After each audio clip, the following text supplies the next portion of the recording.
68 Best Bets podcast and Best Bets live stream. And there he goes. I'm back.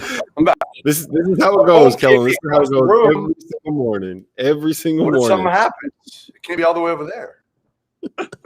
Anyway, the guy you see that keeps jumping out of the screen is the one and only Jeff Goodman. And we are thrilled to be joined today by Kellen Sampson, coach on the Houston staff. Kellen, what's going on, man? How you doing?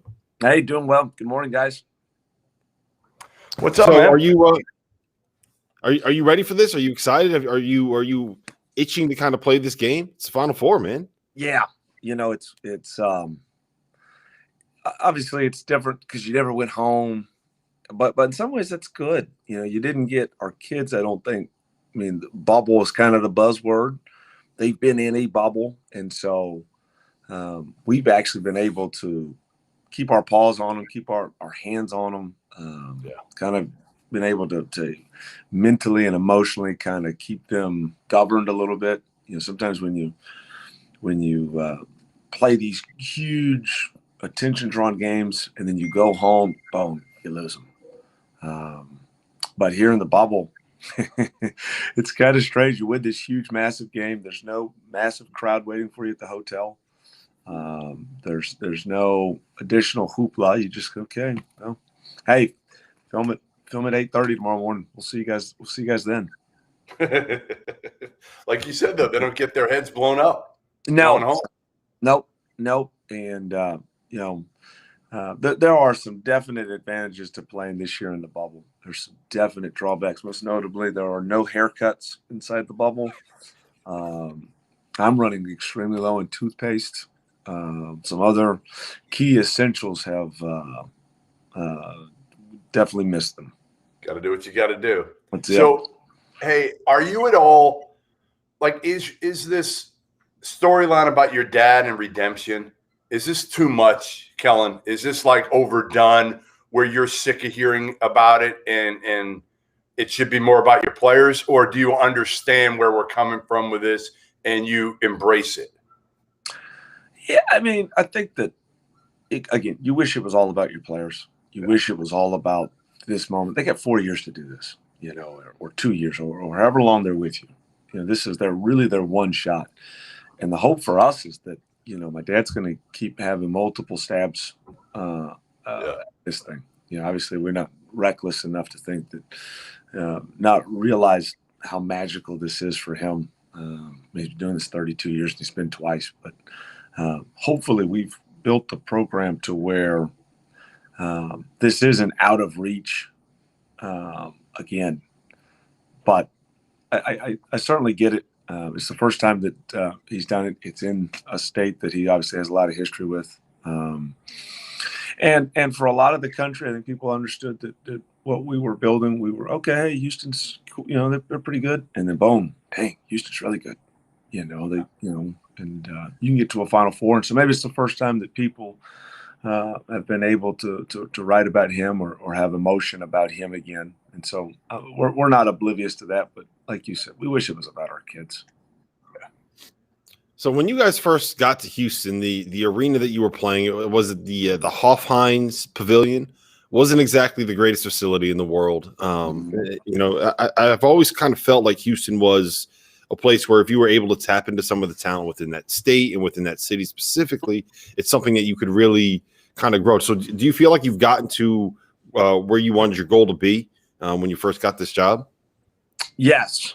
When you took it over, but how bad the facilities were and the fact that it was a program that needed to be built, had pretty good bones, but needed to be built, was the reason he got excited and took the job. I don't know if especially with what had happened at his previous stop in college, if it was already built, if he would have been as excited.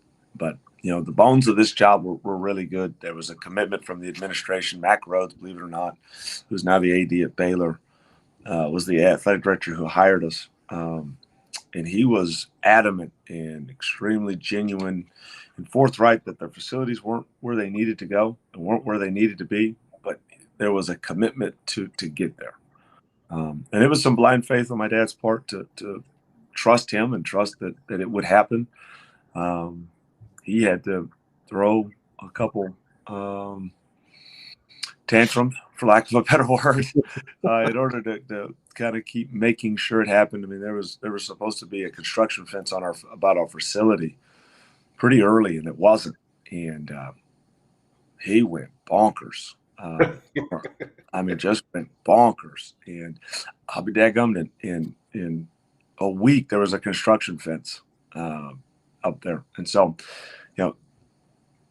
the bones of the job were good because, like you said, the community is so talent-rich at basketball. They care about basketball in our community. They didn't always care about Houston basketball, but the kids play basketball at a really high level in Houston.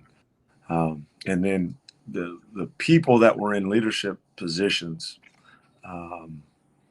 gave us a chance to be great. And 7 years later, here we are.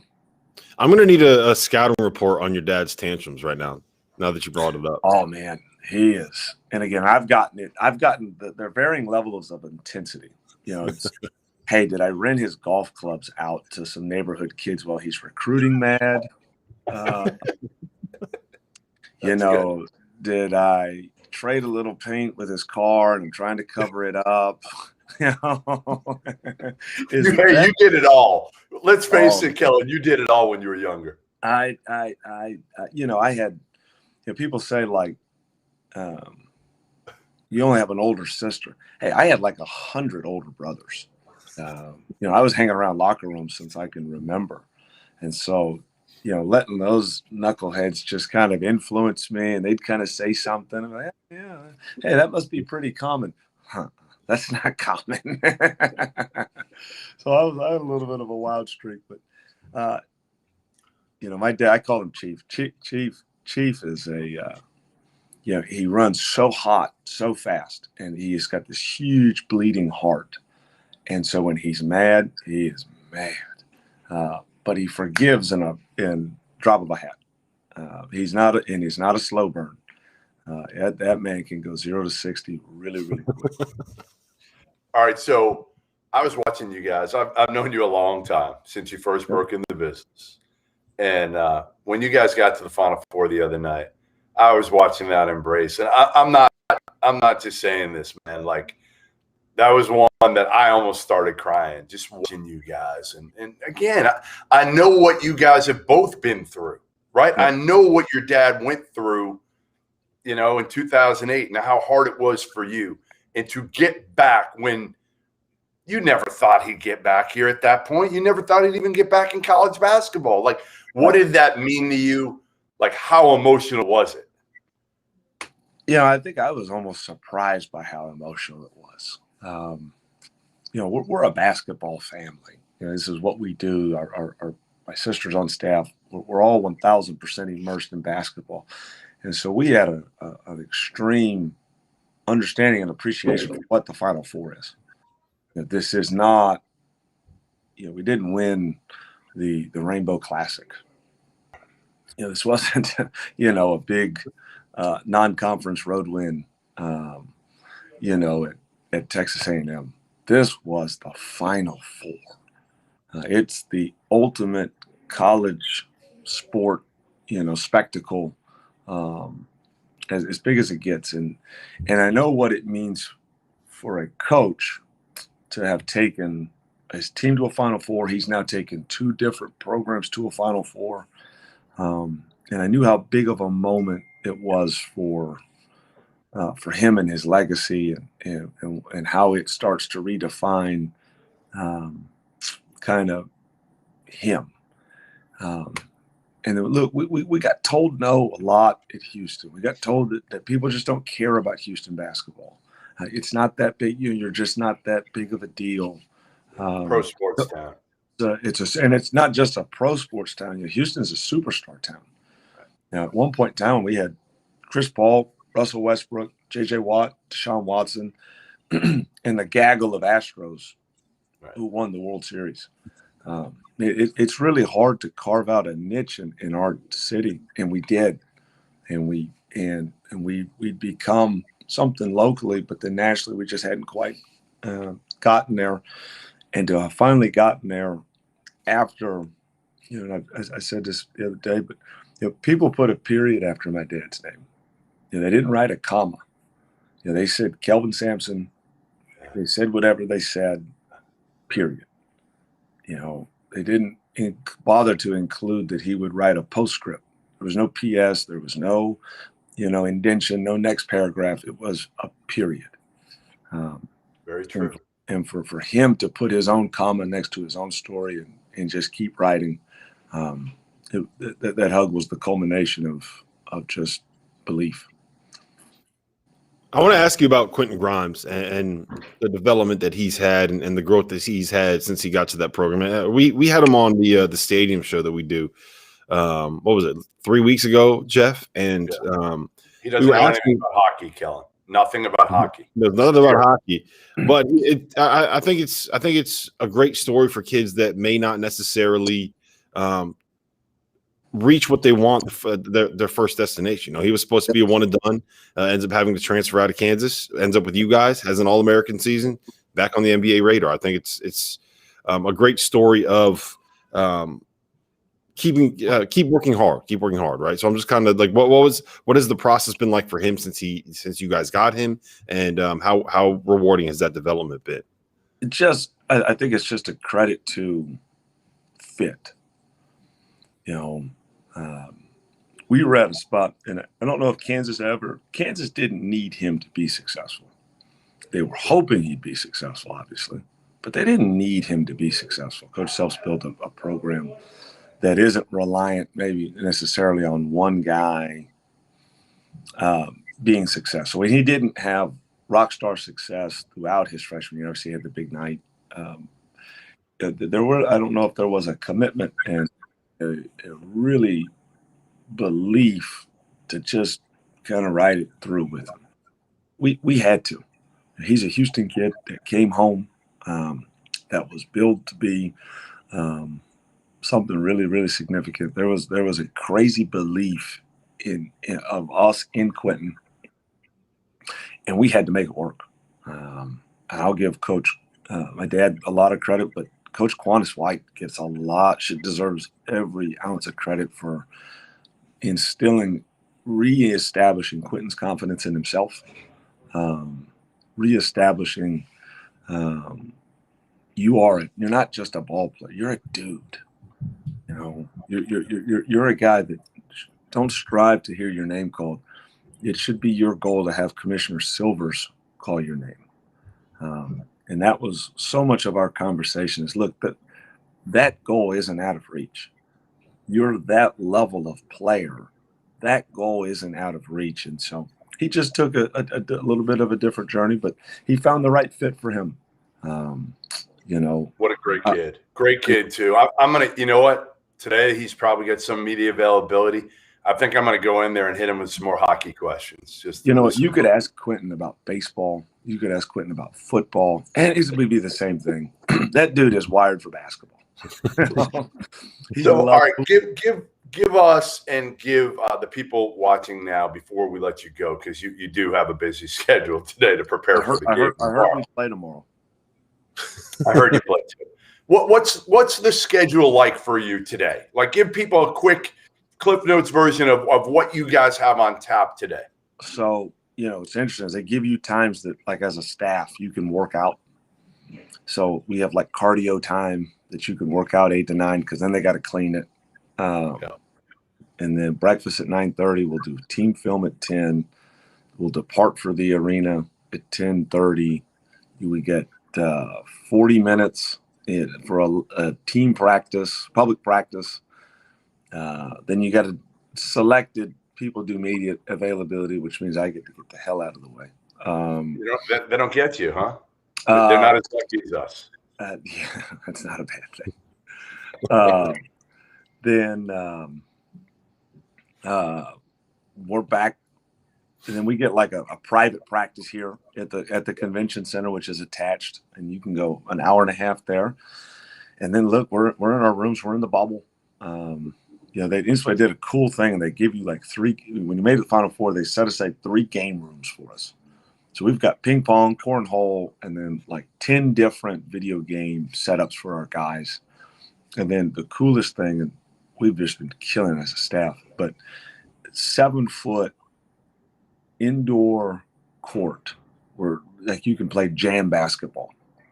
And so it's like in this big old like banquet hall, and they've taped down a floor with 7-foot goals. And so we've just been kind of getting after it. Yeah, it's been pretty cool. I'm just waiting for the announcement that Dejan Giroux has a sprained ankle because he was playing jam basketball against Kellen Sampson. Staff has been playing jam basketball. Who's the best ping pong player on the team? On the team, I would say Ryan Elvin, one of our walk-ons, is pretty good. But the best player on the program is Hollis Price. He's ridiculous. Is he that good? He's one of those guys. Like we'll play tennis or golf, whatever we're doing in the off season. Yeah. It is gross how good he is at everything. Really? Yeah, like he's one of the most coordinated human beings I've ever been around. And then he's got this right. I mean, that's why he was an All-American, but he's got the most perfect temperament ever. He doesn't get too emotionally high, never too emotionally low. So, like, if, you know, we're playing tennis in the off season. Like it's so aggravating because he never gets mad. He never makes a mistake. He never breaks his racket. I mean, I'm like a mini McEnroe, just smashing, mosquitoes in the air because I'm terrible and I'm trying to make Federer shots, and he just sits in the middle of the court and just returns everything and waits for me to screw up. But he's the most coordinated, gifted dude I've ever been around. I've known him since I was 12 years old. It's awesome, man. It's been fun watching you and your dad accomplish what you have. It really has. I mean, again, we've known each other a long time. Yep. I know how hard that was. I know the impact it made on you. And to have him back here, I mean, it's just got to be so cool for you to see that legacy, right? Like, and to see him happy, smiling, and people heaping praise on him. And now saying the shit of like, yeah, impermissible phone calls. What will we do? It just, this was the, like we talked about, this was a great fit for Q. Yeah. Houston was a great fit for my dad. They allow him to be who he is. It's one of the best parts about Houston. It's just a superstar city. In 2 weeks, he's going to be able to walk through the city of Houston and be unrecognized. I don't know about that. I'm not so sure. No, but as far as there's just so many mega stars, and there's so many things coming and going, and it's perfect for him. He's not, his ego is not to the point where he needs to be, stroked or interviewed or feel like he's all the hip buzz guy all the time. This job is the most perfect job for him in that regard, and I'm just tickled to death that he found it. Well, get your workout. You still have 42 minutes left. No. We had to go earlier, so we'll do breakfast and then we got to hit the road to. All right. Well, listen, we appreciate it. Congrats. Good luck. I did pick Baylor to win it all before the season and before the tournament. I have to tell you, they're pretty good. In case you haven't noticed. Yeah.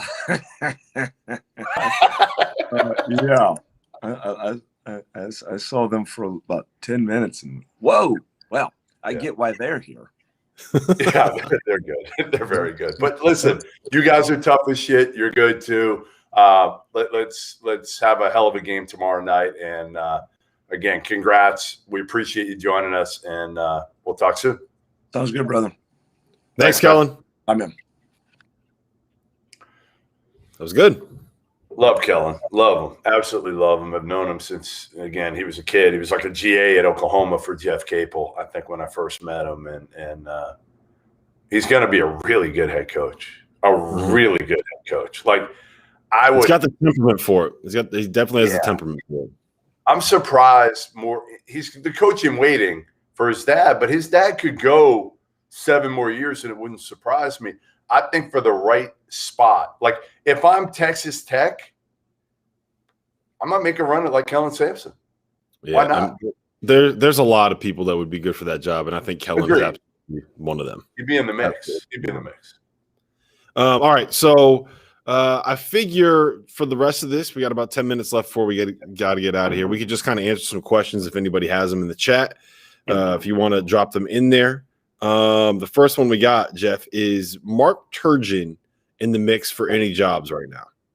No, not really. Not really. I thought he might be in the mix for Oklahoma. I don't see that happening. I think Turge has another year, at least in Maryland.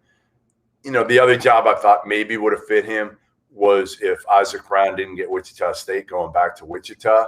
But I just don't think there's anything that really fits him right now. Now, again, there may be some more stuff that opens at this point. Like, we don't know what happens at Arizona. If other coaches retire, like we saw Roy Williams retire because they're frustrated with the way the sport's headed. And when you and I didn't talk about Beard yesterday at all, did we? No, because it happened. Remember, it literally. So for the people that weren't watching, Jeff and I jumped on a stream just to kind of talk a little bit about Roy Williams, and he ended the stream saying, "Hey, listen, I got to go." Jeff, wait, one more thing. I have to go. Yeah, you were like, wait, I got one more question for you. I'm like, no questions. I'm out. And I should have broken it on the stream, but the problem was I got a text, and often when I get a text of that magnitude, you want to hear it, right? So I called the second source just to make 100% sure I could hear it with my own ears, and so I had to get off the phone. Off the stream on that one, but that to me, that was the home run hire of the whole carousel. Like, I don't think there's any question that Chris Beard at Texas, and I just saw somebody just sent me a video of Kirby Hockett, the Texas Tech AD, and they asked him I didn't see this, but it said asked if he was frustrated at all with how things ended with Chris Beard. Quote, frustration would be a kind word to summarize it. I listen, I get it in some ways. Okay, I understand it in some ways.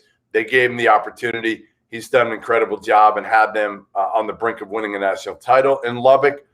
I also and they were going to pay him more money. They were also going to pay him more money than Texas. So obviously, yes, everything was in place. They did all they could. The bottom line is Lubbock isn't Austin. Texas Tech isn't Texas. And the other part is he went to school at Texas. That's his alma mater. Like, that does play in a little bit, although I think even if you took that out of the equation, Texas is still a higher upside job. It just is. Yeah.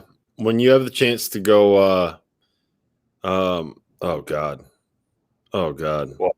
Look at the screen. Oh, Jesus Christ. What is this, Hummel? Hummel, don't you have to prepare for the 3-on-3? Seriously, man. Go get your workout in. Go do some sit-ups. I think I might stop by. Not to see Hummel. I have no interest in going to the 3-on-3 to see Robbie. They want me to come on at like 12:15 or 12:45.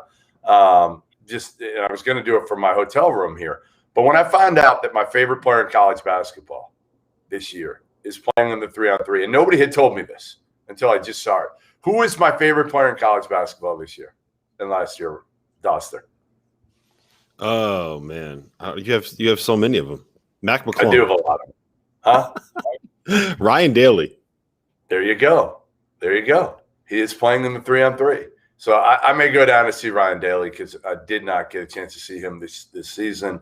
So Hummel, I might end up seeing you there. Hummel said, "I'm so good I can prepare and hurt myself as the person carrying this network." Okay, Hummel. All right, a couple more questions, Jeff. We got a good one right here. What is going to happen to John Brannon? They're in the midst of the investigation with Cincinnati coach John Brannon. There's been a lot of stuff going on behind the scenes. They're talking to players. They're talking to coaches. I think ultimately what they would like to do is part ways with him and not have to pay him. So they're trying to get enough info so they can fire him with cause. But if they don't get enough, which I'm not sure they're going to get enough to fire him with cause, some things have happened there. But I think I told you this. I've talked to a couple of former players when they said, like, no, there's not like physical or emotional abuse. We lost trust in him. He did some things that made it so all the players have lost trust. It's the mental warfare. It's trying to pit teammates against each other. It's being a bad leader. It's not to the level of the Greg Marshall stuff. It's just It's the handbook and how to not be a good coach and how to not build culture within your program. Right. So I don't know if that's something enough to fire somebody and not have to pay him the $4 million.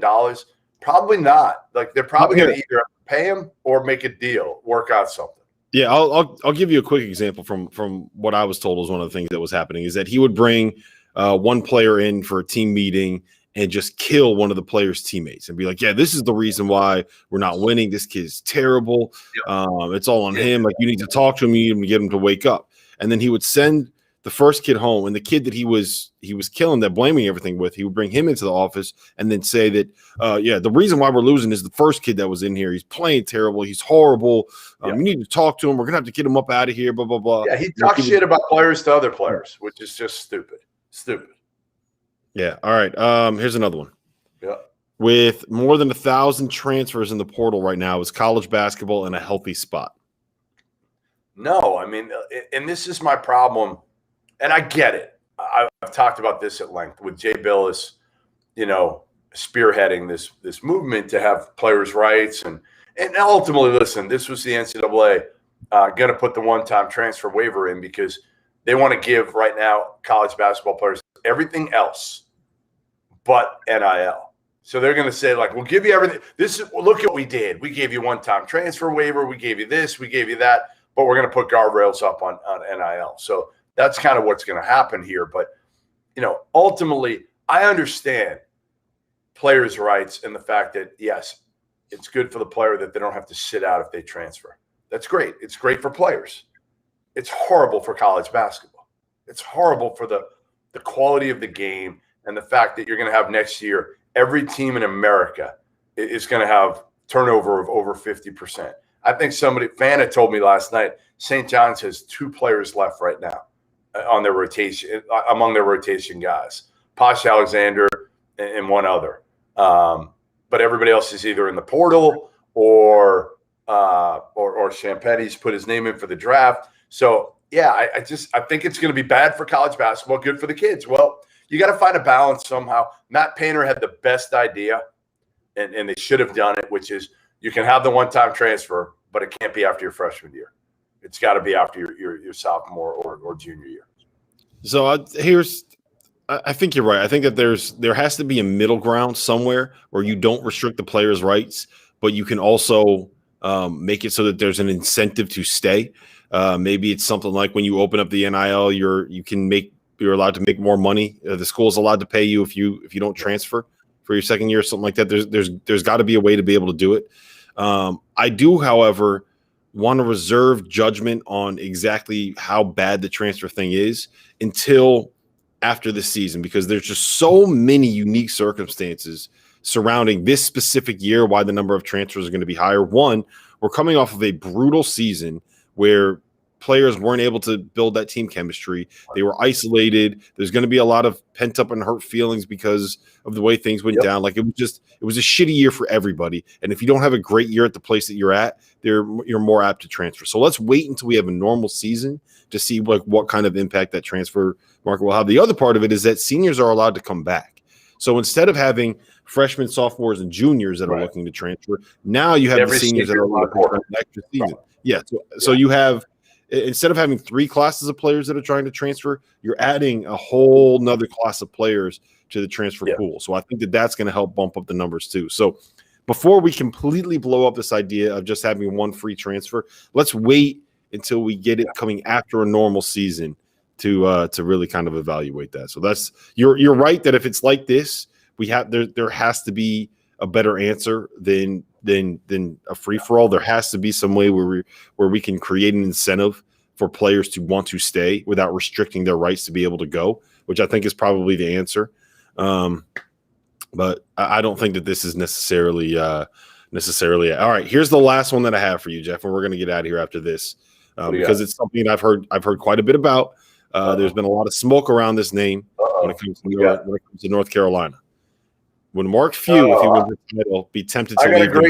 I got a great column coming on that probably today or tomorrow about the one job, and I'm not going to give it away, the one job that Mark Few was tempted to leave Gonzaga for.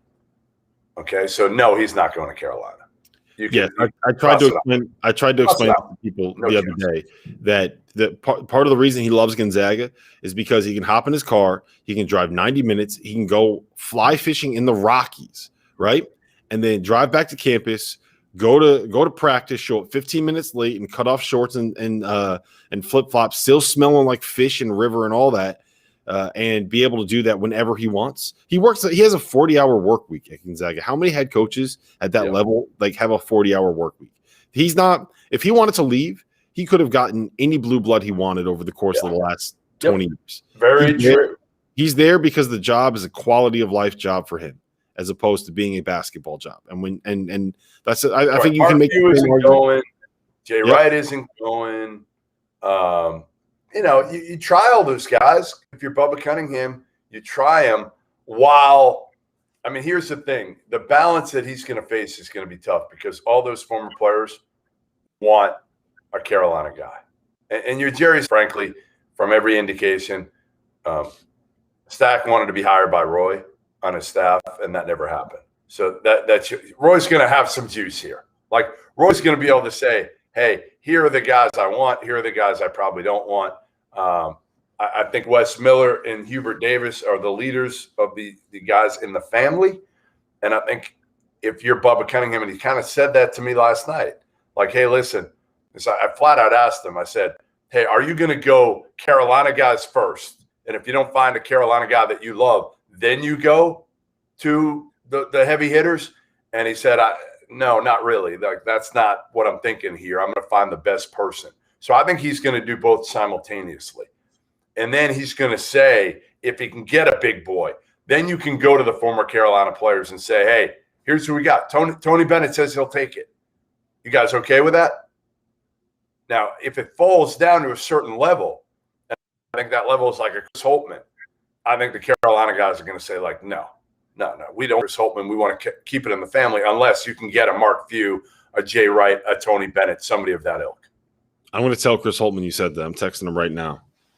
Jeff said you are not good enough to get the North Carolina job. Jeff said you suck.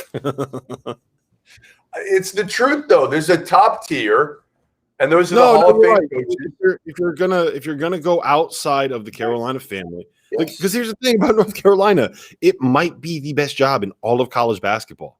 You get the Carolina Blue. You get everything that comes associated with Jordan. You get to recruit players to wear Jordan brand sneakers. Like, I don't think people realize how Franklin much Street's pretty good too. Franklin Street is pretty nice too over there. Well, yeah, I mean, it's an awesome campus, but let's just talk about the basketball side of it. Because, like, look, I don't think I'm really breaking news here when I say that Under Armour is not exactly the easiest thing to recruit to when it comes to putting on shoes, or Adidas. Like that, like Nike carries weight because everybody wants to wear Puma's surprising.